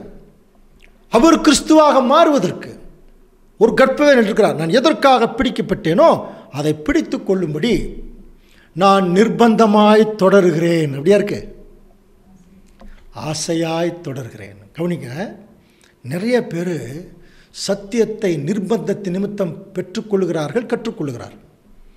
சபைக்கு வர்றது நிர்பந்தத்தின் நிமித்தம், சகோதர அன்பு நிர்பந்தத்தின் நிமித்தம். அப்படி இருக்கக்கூடாதுங்க.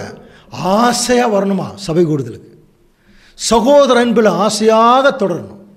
இயேசு கிறிஸ்துவாக மாறுவதற்கு வரக்கூடிய அத்தனை துன்பங்களையும் மிக ஆசையோடு எதிர்கொள்ளணும், ஆவலோடு எதிர்கொள்ளணும். இப்படி பவுலை தவிர வேறு யார் சொல்லுவாங்க? சொல்லுங்க பார்க்கலாம். சொல்கிறார், நான் அதை பிடித்து கொள்ளும்படி ஆசையாய் தொடர்கிறேன், அதை பிடித்து கொண்டேன் என்று நான் எண்ணுகிறதில்லை, ஆனால் ஒன்று செய்கிறேன். இது எத்தனை முறை படிச்சுக்கிறோம். அதை நான் பிடிச்சி கொள்றதுக்கு ஒரு டெக்னாலஜி மட்டும் எனக்கு தெரிஞ்சிருக்குங்கிறேன். அந்த டெக்னாலஜி இப்போ நமக்கு சொல்கிறார், பின்னானவைகளை மறந்து முன்னானவைகளை நாடி. இப்போ பிரச்சனையே சபையில் அதுதாங்க. நிறைய பேர் கிறிஸ்துவாக மாறுவதற்கு தடையாக இருக்கிறது என்ன தெரியுமா? ஏற்கனவே நடந்த சம்பவங்கள், ஏற்கனவே நடந்த சண்டைகள், ஏற்கனவே நடந்த மனஸ்தாபங்கள், இதைவே ஞாபகத்தில் வச்சுக்கிட்டு தாங்கள் கிறிஸ்துவாக மாறுறதில்ல, மாறுறவங்களே விடுறதில்ல. இந்த மாதிரி இருக்கும்போது சபையில் பிரிவினைகள், பயங்கரமான பிரச்சனைகள் வந்துட்டாங்க. புரியுதுங்களா? புது சிருஷ்டிக்கு பைபிள் கொடுக்குற விளக்கம் என்ன? ஒருவன் கிறிஸ்துவுக்குள் இருந்தால் புது சிருஷ்டியாக இருக்கிறான். பழையவைகள் ஒளிந்து போயின, எல்லாம் புதிதாயின. நேற்று ஒரு சகோதரனோட மனஸ்தாபமா, இன்னைக்கு காலையில் முகத்தை பார்க்கும்போது மறந்துடாதே. எத்தனை பேர் ரெடியாக இருக்கீங்க? அது அப்படியே மனசில் வச்சு செடியில் தண்ணி ஊற்றி அதை பெருக வச்சு இன்னும் 4 பேருக்கு அந்த விஷத்தை கொடுத்து அவங்களையும் கெடுத்து சபையில் எல்லாரும் கெட்டு போயிடுறாங்க. நல்ல விஷயத்தை கொடுக்கறது இல்லைங்க. நல்லெண்ண விதையை விதைப்போம். அந்த மாதிரி தேவனுடைய பிள்ளைகள், ஒரு நல்ல மனுஷன் தன் இருதயமாகிய நல்ல பொக்கிஷத்திலிருந்து நல்லதையே எடுத்து காட்டுகிறான். வசனத்தை மட்டும்தாங்க சொல்லுவாங்க. நல்ல திருச்சபையின் பிள்ளைகள் எடுத்தான வசனம் தான் சொல்லுவாங்க. ஆறுதல் சொல்லுவாங்க, தேடுதல் சொல்லுவாங்க, அன்பு காட்டுவாங்க, ஆர்வம் காட்டுவாங்க.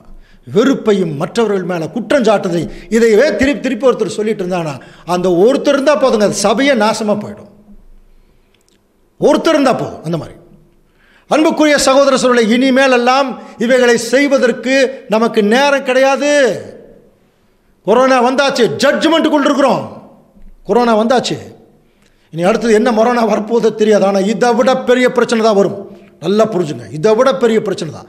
அப்படி வரும்போது பவுல் எழுதுனது நான் சொல்கிறார், பின்னானவைகளை மறந்து முன்னானவைகளை நாடி கிறிஸ்து இயேசுவுக்குள் தேவன் அழைத்த பரம அழைப்பின் பந்தய பொருளுக்காக நம்முடைய லக்கு அதுதான், அதை நோக்கி தொடர்கிறேன். நம்முடைய லக்கு என்னன்னு சொல்லுங்க பார்க்கலாம்.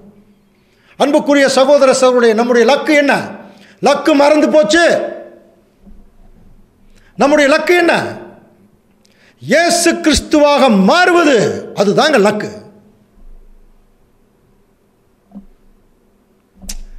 நிறைய பேருக்கு அந்த லக்கே தெரியல. எதுக்கு வந்திருக்கோம், எதுக்கு ஓடிட்டு இருக்கிறோம் தெரியல. பின்னானவைகளை மறந்து முன்னானவைகளை தெரியல.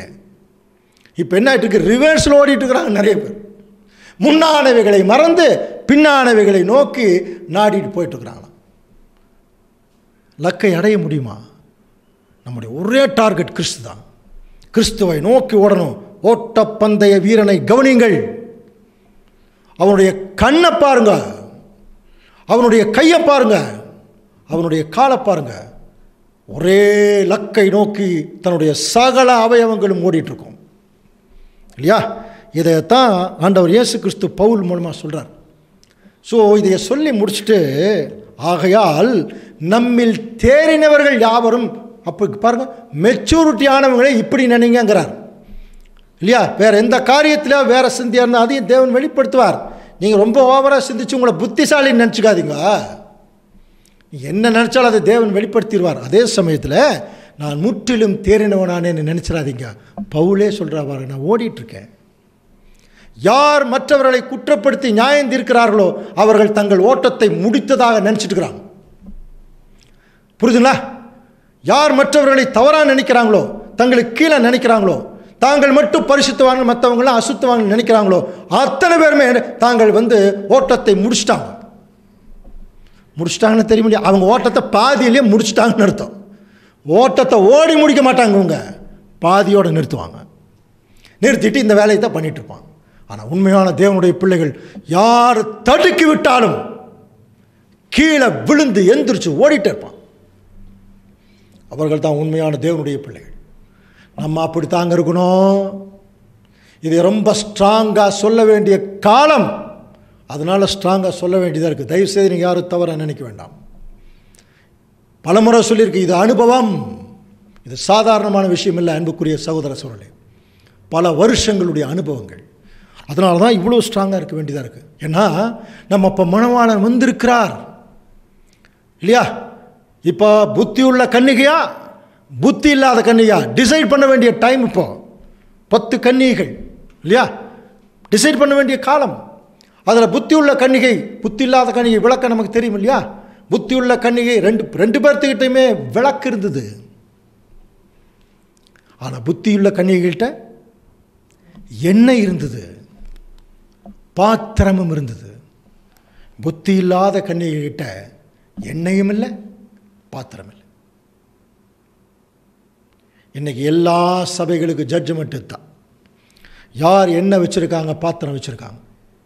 ஒரு ரைட் டைம் வரும் இன்னும் கொஞ்ச நாளில். அப்படி வரும்போது இதோ மணவாளன் வந்தாச்சு ஏற்கனவே. அடுத்தது கதவு அடைபட போகிற டைமு. அந்த டைமில் புத்தி இல்லாதவங்க என்ன கேட்டாங்களாம், புத்தி உள்ளவங்ககிட்ட கொஞ்சம் எண்ணெய் கொடுங்கன்னு.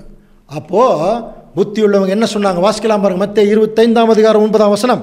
புத்தி உள்ளவர்கள் பிரதியுத்தரமாக, அப்படியல்ல, எங்களுக்கும் உங்களுக்கும் போதாமல் இராதபடி நீங்கள் விற்கிறவர்களிடத்தில் போய் உங்களுக்காக வாங்கிக் கொள்ளுங்கள்.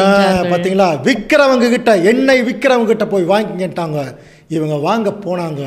திரும்பி வரும்போது கதவு அடைக்கப்பட்டது. இன்னைக்கு சூழ்நிலை தான் அன்புக்குரிய சகோதரர்களே. அப்படின்னா இந்த எண்ணெய் எதை குறிக்குது அது சொல்லணுமா? உங்களுக்கு தெரியும் இல்லையா?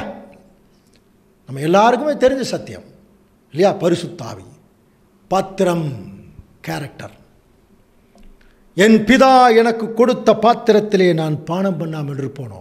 என் பிதா எனக்கு கொடுத்த பாத்திரத்துக்கு பேர் அவமானம் இல்லையா? என் பிதா எனக்கு கொடுத்த பாத்திரத்துக்கு பேர் என்ன? அசிங்கம். என் பிதா எனக்கு கொடுத்த பாத்திரம் கேவலம். பானம் பண்ணாதிருப்பேனோ. நமக்கு அதுதான். இந்த சத்தியத்தில் யார் அதிகமாக வேலை செய்கிறாங்களோ அவர்கள் அவமானப்படுத்தப்படுவார்கள், அசிங்கப்படுத்தப்படுவார்கள், கேவலப்படுத்தப்படுவார்கள், தள்ளி வைக்கப்படுவார்கள். கட்டாயமாக அதில் மாற்றமே கிடையாது. அதை நம்மளே செஞ்சோம்னா நம்ம யாருப்போ? நம்ம தான் இந்த மாதிரி நிலைமைக்குள்ளே போகணுமா? இந்த பாத்திரம் நமக்கு இருக்கணும். இந்த பாத்திரத்தில் என் பாத்திரம் நிரம்பி வழிகிறது. என்ன இருக்கணும்? இப்போ தேவன் கொடுத்த பரிசுத்த ஆவி ஒருவேளை நமக்கு இல்லை அப்படின்னா பைபிள் என்ன சொல்லுது? கேட்டு வாங்கிக்கங்க. லூக்காவில் படிக்கணும் இல்லையா? தேவன்கிட்ட கேட்டால் அவர் பரிசுத்த ஆவி கொடுக்கறதுக்கு ரெடியாக இருக்கார். தேவனே உம்முடைய நிலைவரமான ஆவியை எனக்கு கொடு இல்லையா? தாவீது கூட சில பாட்டு பாடியிருக்கார். அந்த பாடல்கள் எல்லாம் கேட்கும்போது நம்ம முதல் தெரிஞ்சு கொள்ள வேண்டியது, சத்தியத்தில் இருக்கிற தேவனுடைய பிள்ளைகள் முதல் தெரிஞ்சு கொள்ள வேண்டியது, நம்ம வீட்டில் டிவி இல்லை, நம்ம வீட்டில் ஃப்ரிட்ஜ் இல்லை, நம்ம வீட்டில் வாஷிங் மிஷின் இல்லைங்கிற அர்த்தம் இல்லை. நம்மக்கிட்ட பரிசுத்த ஆவி இல்லை. இது எத்தனை பேர்த்துக்கு புரியும்? சில நேரத்தில் ஒரு பொருள் இல்லைன்னு உடனே அதை வாங்குறதுக்கு என்ன பண்ணுறோம்? கடன் வாங்குகிறோம். அதை போய் எதை போய் வாங்கி உடனே பொருளை வாங்கி குவிச்சிடறோம். எத்தனை நாளைக்கு? அந்த பயன்பாடு எவ்வளோ நிமிஷத்துக்கு? யோசனை பண்ணி பாருங்க. வாஷிங் மிஷின் வாங்கிட்டா நம்ம காலையிலேருந்து நைட்டு வரைக்கும் துவைச்சிட்டே இருப்போமா? யோசனை பண்ணி பாருங்க. ஃப்ரிட்ஜ் வாங்கிட்டா காலையிலேருந்து நைட் வரைக்கும் ஃப்ரிட்ஜ் திறந்து பார்த்துட்டே இருப்போம். அது தேவை. அது எப்போ தெரியுமா? அப்போ அந்த தேவைக்கு தான். அது தேவை முடிஞ்ச உடனே அது நமக்கு இருக்காது. அன்புக்குரிய சகோதர சகோதரர்களே, ஆனால் பரிசுத்த ஆவி நமக்குள்ளேயே இருக்க வேண்டிய விஷயம். அதைத்தான் சொல்கிறேன். அப்போது நமக்குள்ளே அந்த பரிசுத்த ஆவியை இருக்குது அப்படிங்கிறதுக்கு சில ப்ரூஃப் இருக்கான் பைபிளில். அந்த ப்ரூஃபை சில தலைப்புகளாக நம்முடைய மூத்த சகோதரர் சொல்கிறார். அவருடைய பாட்டை தான் இப்போ உங்களுக்கு முன்னாடி வைக்கணும். இப்போ நம்மக்கிட்ட பரிசுத்த ஆவி இருக்குது அப்படிங்கிறதுக்கு என்னென்னவெல்லாம் அத்தாட்சி. First point, doing God's will. எப்பொழுதுமே தேவனுடைய விருப்பத்தை செய்வதற்கு அவர்கள் தயாராக இருந்துகிட்டு இருப்பாங்க. அதில் புரிஞ்சு அந்த கம்பேரிஷன்.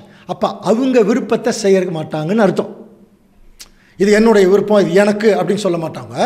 இது தேவனுடைய விருப்பங்கிற போது அவருடைய நாம மகிமைப்படுறதுக்கு என்னென்னவெல்லாம் காரியங்கள், அதையவே சிந்திக்கிறது, அதையவே யோசிக்கிறது, அதை பற்றியே தங்களுடைய வாழ்க்கையை அமைத்துக் கொள்கிறது. ஃபஸ்ட்டு பாயிண்ட் அதுதான்.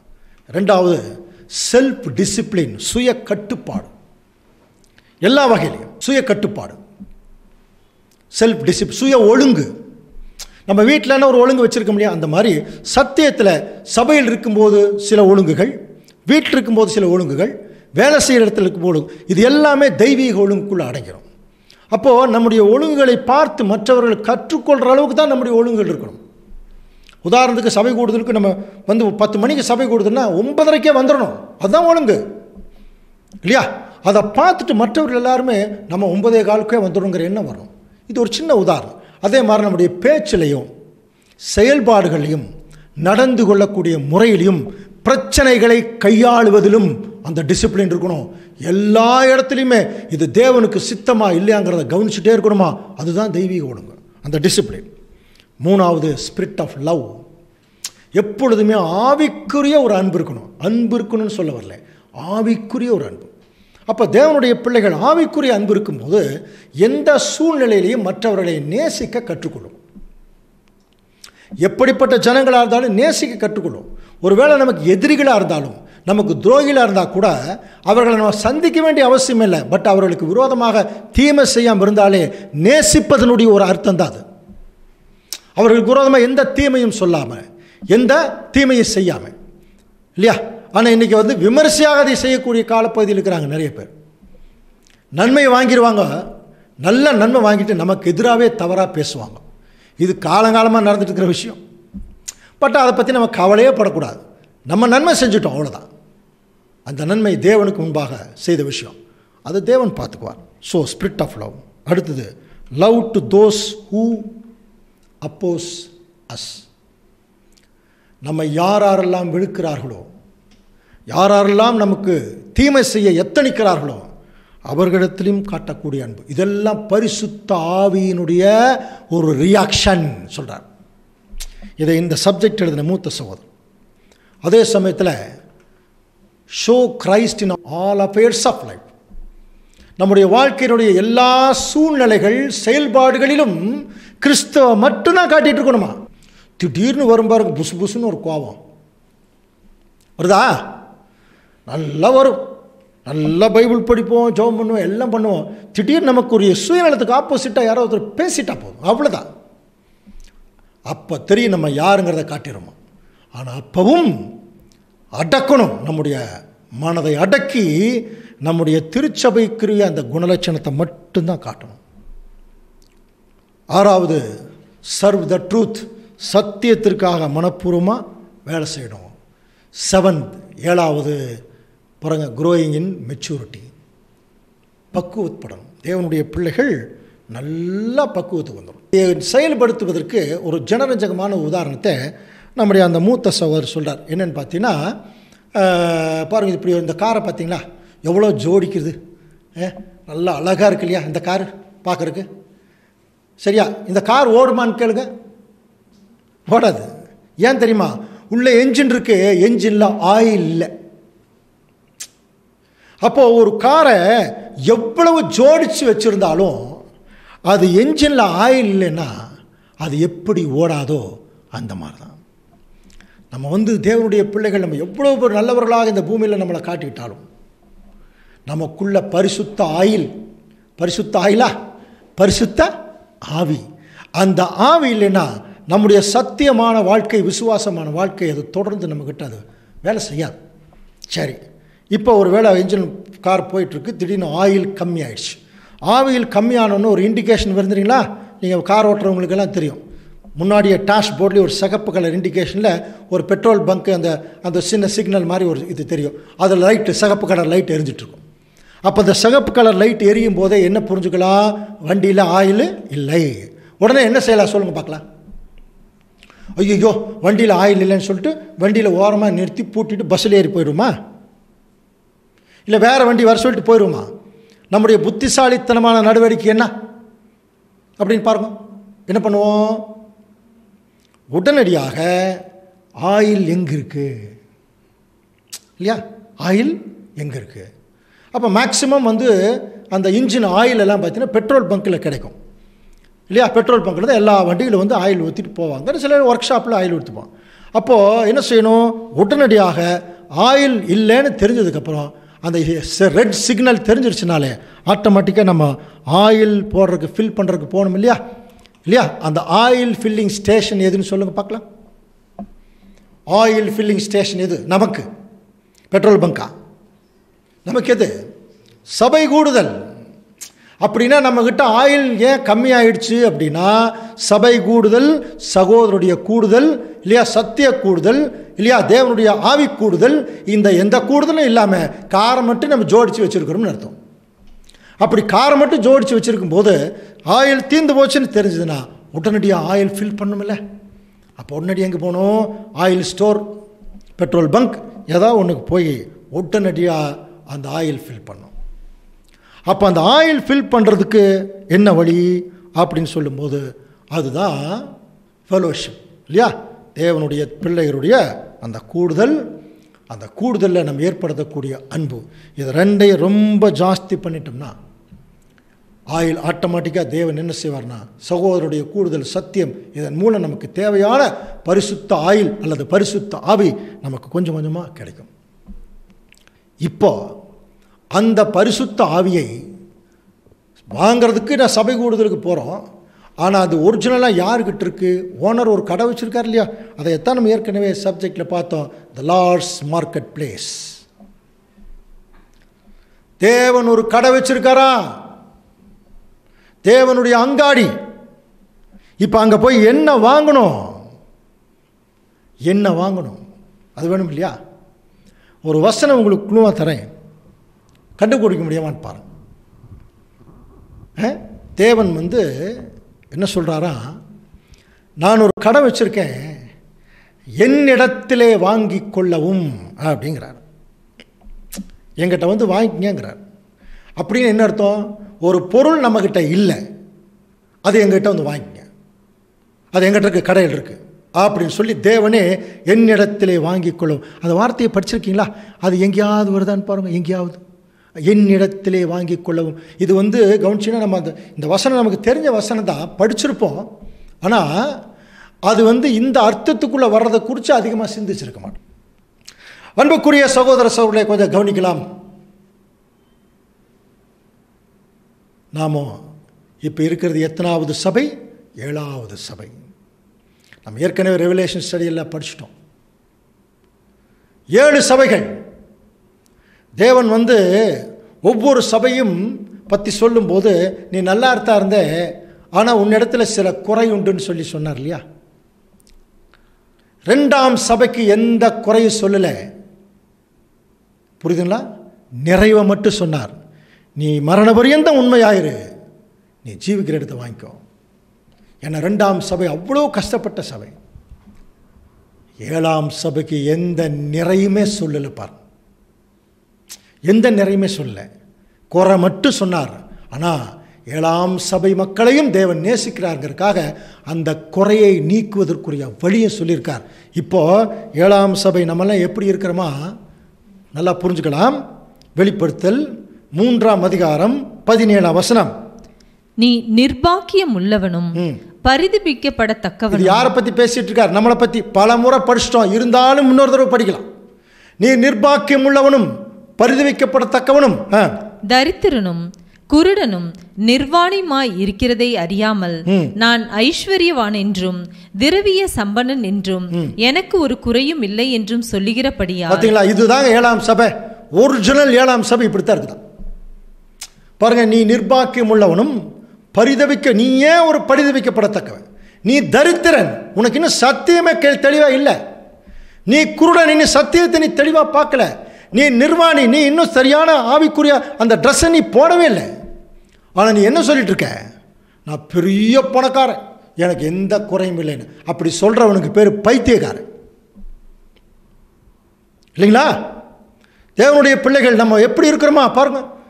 சொல்றார், நீ ஒரு தரித்திரம் பிடிச்சவன், நீ ஒரு பிச்சைக்காரனை போல் இருக்க, நீ ஒரு குருட்டு பிச்சைக்காரன், நீ ஒரு நிர்வாணியான பிச்சைக்காரன். ஆனால் நீ என்ன சொல்லிட்டு இருக்க? எனக்கு எந்த குறையும் இல்லைன்னு சொல்லிட்டு இருக்க. அன்புக்குரிய சகோதர சகோதரிகளே, தயவு செய்து நம்முடைய நிலைமையை நாம் உணர்வோம். 7ஆம் சபையினுடைய நிலைமையை நாம் உணர்வோம். இந்த 7ஆம் சபை இப்படித்தான் இருக்கு. ஆனால் இந்த 7ஆம் சபையும் தேவன் நேசிக்கிறார். அதனால் தேவனே நமக்கு இந்த பரிதாபமான நிலைமையிலிருந்து வெளியே வர்றதுக்கு அருமையான ஒரு வாய்ப்பு கொடுக்குறாரு பாருங்க. எப்படி வாய்ப்பு கொடுக்குறாருன்னா, நான் 18ஆம் வசனத்தில் நான், அவரு இப்போ சொல்கிறார் நீ, நம்மளை பார்த்து. ஐஸ்வர்யவான் ஆகும்படி. அப்போ நீ ஐஸ்வர்யவான் இல்லை. உனக்கு என்னென்ன சத்தியம் கிடைக்கணுமா இன்னும் கிடைக்கல. நீ விசுவாசத்தில் இன்னும் வளரல.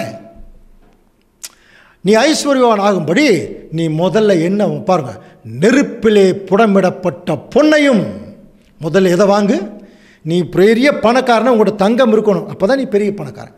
அப்போது நெருப்பிலே புடமிடப்பட்ட பொன்னையும் உன் நிர்வாணமாகிய அவலட்சணம் தோன்றாதபடிக்கு நீ உடுத்திக் கொள்வதற்கு வெண்வஸ்திரங்களை என்னிடத்திலே வாங்கி கொள்ளவும். கவனிங்க, இது தாங்க தேவனுடைய அங்காடி. தேவன் எங்கிட்ட வந்து வாங்கிக்கன்னா ஒரு கடை வச்சிருக்கார். அந்த கடையில் 3 பொருள் இருக்கு. கவனிங்க, இந்த 3 பொருளை தவிர வேற எல்லாத்தையும் வாங்கி வச்சிருக்கோம். நல்லா புரிஞ்சுக்கலாம். என்னிடத்திலே வாங்கி கொள்ளவும், நீ பார்வை அடையும்படி உன் கண்களுக்கு கலிக்கம் போட மருந்து சொல்றார். மருந்து போட வேண்டும் என்று உனக்கு நான் ஆலோசனை சொல்லுகிறேன். அன்புக்குரிய சகோதர சொல்லே, தேவனுடைய அங்காடியில் இந்த 3 பொருள் இன்னைக்கு ஸ்டாக் இருந்துட்டு தான் இருக்கு. தி லார்ட்ஸ் மார்க்கெட் பிளேஸ் இந்த 3 இருக்கு. இதை தவிர மற்ற எல்லாத்தையும் வாங்கிட்டு இருக்கோம். முதல் உலகம் வாங்கிட்டோம், 2ஆம் உலகம், 3ஆம் உலகம், ஸ்திரீயின் வித்து, 1000 ஆண்டு அரசாட்சி, வெளிப்படுத்தின விசேஷம் எல்லாத்தையும் வாங்கி வச்சுட்டோம். பொண்ணு வாங்கிட்டீங்களா? பொண்ணா? அது எங்கே இருக்கு? அதைத்தாங்க வாங்க சொல்கிறாரு. முதல்ல ட்ரெஸ் வாங்கிட்டீங்களா? ஏன் வாங்க? நீ நிர்வாணமாக இருக்கிறீங்க, நீங்கள் பணக்காரன் இல்லை, அதுக்காக பொண்ணு வாங்கிக்கங்க. நீங்கள் நிர்வாணியாக இருக்கிறீங்க, அதனால் ட்ரெஸ்ஸை வாங்கிக்கங்க. நீதியின் வஸ்திரம். அடுத்தது, உங்கள் கண் சரியில்லை, மெட்டிமையான கண். எல்லாத்தையும் குற்றவாளியாக பார்த்துட்டு இருக்கிறீங்க, எல்லாத்தையும் தனக்கு கீழே பார்க்குறீங்க, அதுக்கு மருந்து போடுங்க இல்லையா? அப்படின்னு அன்புக்குரிய சகோதர சொல்லே, அப்போது தங்கத்தையும் வச்சுருக்காருங்க கடையில், ட்ரெஸ்ஸையும் வச்சுருக்காருங்க, நமக்கு தேவையான மருந்தையும் வச்சுருக்காரு பாருங்க இல்லையா? இந்த 3ஐயும் சொல்கிறார். அப்போ அந்த பொன் எதை குறிக்குது நமக்கு நல்லா தெரியும். சொல்லுங்கள், பொன் எதை குறிக்குது இல்லையா? தெய்வீக ஸ்பாவம் சொல்லுவோம், டிவைன் நேச்சர். இங்கிலீஷில் எல்லாம் சூப்பராக சொல்லுவோம். வாட் இஸ் மீன் பை பொன்? Divine nature. அது என்னங்க? அது என்ன divine nature? What is mean by divine? தெய்வீக தன்மை என்ன? சொல்லுங்க, யாரோ ஒருத்தர் சொல்லுங்க பார்க்கலாம். என்ன தெய்வீக குணலட்சணம்? ரொம்ப சிம்பிளுங்க. ஆண்டவர் சொன்னார், என் பிதா பூரண சர்க்குணராக இருக்கிறது போல நீங்களும் பூரண சர்க்குணராக இருங்க. அதுதாங்க பொண்ணு. எங்கள் அப்பா சொக்க தங்கம், எங்கள் அண்ணன் இயேசு கிறிஸ்து அவர் சொக்க தங்கம், அவரோட பிள்ளை நானும் தங்கம். நான் இப்போ பிஎம் பித்தாளையாக இருந்துகிட்ருக்கேன். இப்போ அவங்ககிட்ட என்ன வாங்கணும்? அவங்களுடைய குணலட்சணத்தை அப்படியே வாங்கணும். அதுதாங்க தெய்வீக தன்மை, தெய்வீக குணலட்சணம். அன்புக்குரிய சகோதர சொல்லுடைய இந்த பொண்ணை வந்து கவனிச்சு பார்த்தீங்கன்னா, நம்ம ஆசரிப்பு கூடாத சப்ஜெக்ட் எல்லாத்துலேயுமே தெய்வீக சுபாவம்.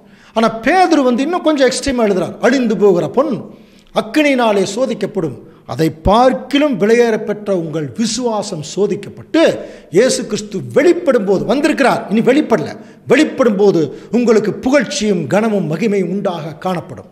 ஸோ அந்த விசுவாசத்தை கூட ஒரு பொண்ணு கொப்பிட்டு பேசுகிறார். ஏன்னா நம்ம வைக்கிற விசுவாசம் எவ்வளோ பெரிய மகா பரிசுத்தம் உள்ள விசுவாசம் இல்லையா? தேவனுடைய பிள்ளைகள் ரெண்டையுமே நம்ம எடுத்துக்கலாம். தேவன்கிட்ட இருக்குது மகா பரிசுத்தமான விசுவாசம் இருக்குது, அவருடைய கேரக்டர் இருக்குது, அப்படியே நமக்குள்ளே இறக்கிறதுக்கு எப்பொழுதுமே தயாராக இருக்கார். வாங்கிங்க, தேவனுடைய அங்காடி. அடுத்தது, விலையுயர்ந்த வஸ்திரம். அது எதை குறிக்குது சொல்லுங்க பார்க்கலாம். நீதியின் வஸ்திரம், நீதியின் வஸ்திரம் சொல்லுவோம். அந்த வஸ்திரம் பரிசுத்தவான்களுடைய நீதிகளே எல்லாம் படிச்சிருக்கோம் இல்லையா?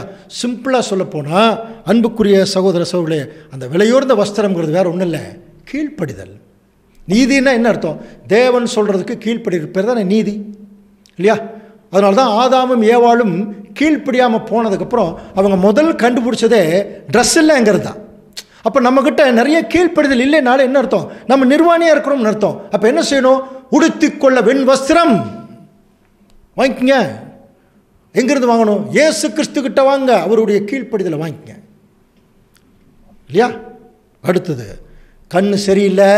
அன்புக்குரிய சகோதர சகோதரிகளே, வேத மாணவர்களுக்கு அநேகம் பேருக்கு கண்ணு சரியில்லை, யாரையும் நல்ல முறையில் பார்க்கறதில்ல, நல்ல அணுகுமுறையில் அணுகிறதில்ல, நல்ல முறையில் பாருங்கள், நல்ல அணுகுமுறையில் அணுகி பாருங்கள், உங்கள் கண் சரியாக இருக்கும். அப்போ அந்த கண் ஏன் அப்படி அணுகிறதில்ல? மெட்டிமையான கண். இந்த கண்ணுக்கு இப்போ மருந்து போட்டு ஆகணுங்க, இல்லைன்னா கண்ணு தெரியாமல் போயிடும். கவனிக்கலாம் இல்லையா? மனமேட்டிமை உள்ளவன் கர்த்தருக்கு அருவருப்பானவன், கையோட கை கோர்த்தாலும் அவன் தண்டனைக்கு தப்பான். பைபிள் இருக்கு. எவ்வளோ பெரிய சத்தியத்தை சொல்லி பெரிய தீர்க்க தரிசனம் பேசினாலும் சரி, மேட்டிமைன்னு ஒன்று வந்துருச்சுன்னா தேவன் தூக்கி குப்பமாக கீழே போட்டுருவார். கவனிக்கலாம். எப்போதுமே சாகிற வரைக்கும் தாழ்மையிலே இருக்கணும். எனக்கு ஒன்றும் தெரியாது, எனக்கு ஒன்றும் தெரியாது, ஏதோ தெரிஞ்சதை சொல்கிறோம், ஒன்றும் தெரியாது, என்னை விட எல்லாரும் பெரியவங்க, எல்லாரும் மேலானவங்க. அதுதாங்க ஆவியினுடைய கீழ்ப்படிதல், ஆவியினுடைய அந்த ஒரு சிந்தை தான். அப்போ தேவனுடைய பிள்ளைகளுக்கு என்ன செய்யணும்னா எப்பொழுதுமே மனத்தாழ்மையாக இருக்கணும். நல்லா புரிஞ்சுக்கலாம், மனத்தாழ்மையாக இருக்கணும். செப்பனியா 2ஆம் அதிகாரத்தில் எழுதுவார். செப்பனியா 2ஆம் அதிகாரம் வாசிக்கலாம். 2ஆம் வசனம் ஒரு தடவை வாசிக்கலாம். முதல் வசனத்திலே வாசிக்கலாம். செப்பனியா, விரும்பப்படாத ஜாதியே கட்டளை பிறக்கும் முன்னும் பதரை போல் நாள் பறந்து போகும் முன்னும் கர்த்தருடைய உக்கிர கோபம் உங்கள் மேல் இறங்கும் முன்னும் கர்த்தருடைய கோபத்தின் நாள் உங்கள் மேல் வரும் முன்னும். எல்லாம் உங்கள்ங்கிறது இப்ப நமக்கு தான். இதெல்லாம் ஒரு கோபத்தின் நாளே நம்ம மேல வந்திருக்குது. அது வரும் முன்னும் நீங்கள் உங்களை உய்த்து ஆராய்ந்து சோதியுங்கள். பார்த்தீங்களா? நீங்கள் உங்களை உய்த்து ஆராய்ந்து சோதியுங்கள். வெளிப்படுத்தல சொல்லியிருக்கிற அதே 3 கேரக்டர் இங்க சொல்லுவார் பாருங்க. வாசிக்கலாம். தேசத்தில் உள்ள எல்லா சிறுமையானவர்களே, சிறுமந்தையே அர்த்தம், சிறுமந்தையே கர்த்தருடைய நியாயத்தை நடப்பிக்கிறவர்களே. இப்ப நம்மளுக்கு தான் அந்த வசனம் இல்லையா? கர்த்தருடைய நியாயத்தை நடப்பிக்கிறவர்களே அவரை தேடுங்கள். அவரை தேடு அப்படின்னு என்ன அர்த்தம்? பிதாவாகிய தேவனுடைய நியாயத்தை நடப்பிக்கிறோமா? ஆனா இப்ப நமக்கு என்ன சொல்ற? முதல்ல அவரை தேடுங்க. அவரை தேடுங்க என்ன தெரியுமா? அவரை உங்களுக்குள்ள தேடுங்க. அவர் வேற எங்கேயோ தேடிட்டு இருக்காதீங்க. உங்களுக்குள்ள தேவன் இருக்காரா, கிறிஸ்து இருக்கிறாரான்னு தேடுங்க. அதுதான் தெய்வீக சுபாவம். பொண்ணை வாங்கிங்கன்னு அர்த்தம். அடுத்தது நீதியை தேடுங்கள். நீதியின் வஸ்திரம், அதைத்தான் உடுத்திக்குள்ள வஸ்திரங்களை உடுத்தி வாங்கிங்கன்னு அர்த்தம். 3வது மனத்தாழ்மையை தேடுங்கள். பார்த்தீங்கன்னா, மனத்தாழ்மையை தேடுங்க. உங்க கண்ணு சரியில்லை, கண்ணுக்கு கலிக்கம் போடுங்கள். மனத்தாழ்மையை தேடுங்கள். பாருங்க, அவரை தேடுங்கள், நீதியை தேடுங்கள், மனத்தாழ்மையை தேடுங்கள். அப்பொழுது ஒரு வேளை அப்புறம் கர்த்தருடைய கோபத்தின் நாளிலே மறைக்கப்படுவீர்கள். கோபத்தின் நாளிலே மறைக்கப்படுவீர்கள். அல்லவென்றால் அவருடைய கோபத்தின் நாளிலே அவரால் மறக்கப்படுவீர்கள். அதுதான் நமக்கு எச்சரிப்பு இல்லையா? இந்த 3ஐ நம்ம தேடிட்டோம்னா, அதை வாங்கிட்டோம்னா அவருடைய கோபத்தின் நாளிலே மறைக்கப்படுவீர்கள். அன்புக்குரிய சகோதர சகோதரர்களே, தேவனுடைய அங்காடியில் இந்த 3 பொருள்களும் இலவசமாய் இன்னைக்கு வரைக்கும் தேவனுடைய பிள்ளைகளுக்காக தேவன் இந்த பொருளை வச்சுட்டு காத்துட்ருக்காரு. இந்த 3 பொருள், தெய்வீக சுபாவம், விசுவாசம், நீதியின் வஸ்திரம், கண்ணுக்கு மருந்து, எல்லாமே அவருடைய அங்காடியில் ரெடியாக இருக்குது. என்னிடத்தில் வாங்கிங்கிறார். என்னிடத்தில் வாங்கிங்கன்னு சொல்லியும் ஒரு வேளை வாங்காதவர்கள் எவ்வளோ பெரிய ஒரு தரித்திரர்கள் ஆயிடுவோம். நம்ம எவ்வளோ பெரிய நிர்வாணிகள் ஆயிடுவோம். அன்புக்குரிய சகோதர சகோதரர்களே, இந்த சகோதரர் எழுதின சப்ஜெக்டுடைய ஹைலைட்டே அதுதான். இப்போது ஒரு பெரிய பழத்தோட்டத்தினுடைய ஒரு ஓனர், இந்த படத்தை பார்த்தீங்கன்னா தெரியும். அந்த பழத்தோட்டத்துக்கு போகும்போது ஒரு 100கணக்கான வகையான பழங்கள் பூத்து குலுங்கிட்டு இருக்குது, தொங்கிட்டு இருக்குது. எக்கச்சக்கமான பழங்கள், 1000கணக்கான பழங்கள் தொங்கிட்டு இருக்கு. அந்த ஓனர் நம்மளை கூப்பிட்டு சொல்கிறார், உங்களுக்கு எவ்வளோ வேணாலும் நீங்கள் பழத்தை பொறிச்சுங்க அப்படின்னு நம்மக்கிட்ட சொன்னார்னா, இப்போ நம்ம ஒரு சின்ன மஞ்சப்பையை தூக்கிட்டு போவோமா அல்லது ஒரு லாரி எடுத்துகிட்டு போவோமா? சொல்லுங்கள், நீங்களே சொல்லுங்கள். சின்ன மஞ்சப்பை தூக்கிட்டு போவோமா?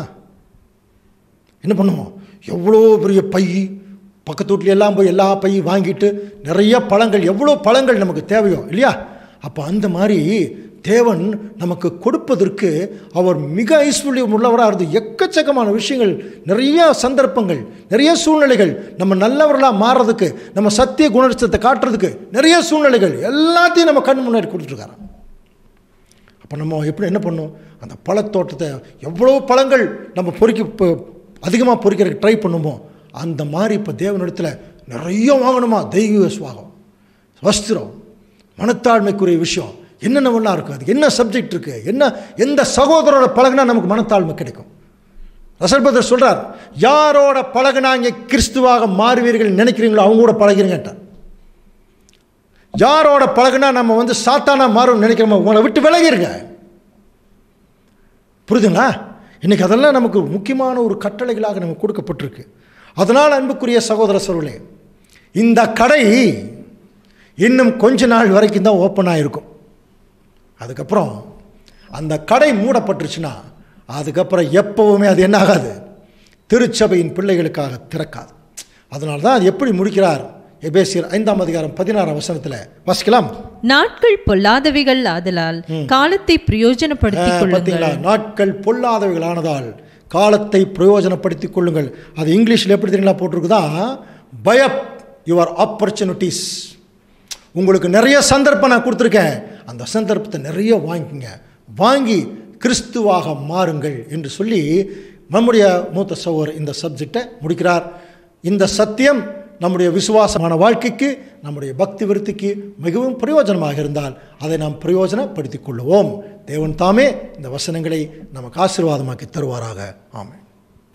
அன்புக்குரிய சகோதர சகோதரிகளே, இந்த நாளிலும் தேவன் நமக்கு தந்த விலையேறப்பட்ட சத்தியங்களுக்காக கர்த்தர் இயேசு வழியாக நன்றியை செலுத்தி கொண்டு, கேட்ட சத்தியத்தை நம் ஏனதானவனை விட்டுவிடாதபடி இந்த உலகத்தின் கடைசி கால பகுதியில் வாழ்ந்து கொண்டிருக்கிற நாம் எந்த விதத்திலும் வஞ்சித்து போகாதபடிக்கு எச்சரிக்கையாக இருந்து ஆவிக்குரிய ஜீவத்தில் மேன்மேலும் வளர தேவன் தாமே நம் அனைவருக்கும் கிருபை செய்வதாக. தொடர்ந்து இந்த கூடியைக்கு முடிவாக நம் மத்தியில் இருக்கிற அன்பு சகோதரர்கள் முடிவு ஜெபத்தை ஏறெடுப்பார்கள். ஆசீர்வாதம் வேத வசனப்படி நம் மூத்த சகோதரர்கள் வழங்குவார்கள்.